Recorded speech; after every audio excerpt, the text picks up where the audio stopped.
Scratch ഒക്കെ ആയിട്ടുണ്ടല്ലോടാ. ആ വരുത്തനാണ് ഇങ്ങോട്ട് മാറി. വരുത്തന്മാരൊന്നും ഇവിടെ കിടന്ന് വിളയാറായ അറിയാതെ ഇടിച്ചല്ലേ ബ്രോ, അതിന് താക്കോലൊന്നും വരേണ്ട ആവശ്യമൊന്നുമില്ലല്ലേ. നിനക്ക് വന്ന സ്ഥലം മാറിപ്പോയി മോനെ. കയ്യടി കേട്ടാ.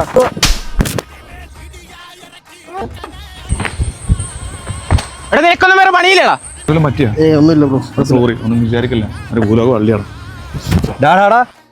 ഇപ്പൊ നീ പൊക്കോ, നിനക്കൊരു ചേട്ടനുണ്ടല്ലോ, അവനോട് ഞങ്ങളൊന്ന് അന്വേഷിച്ചെന്ന് പറഞ്ഞേക്കും. എടുത്തോണ്ട് പോകണം വണ്ടി.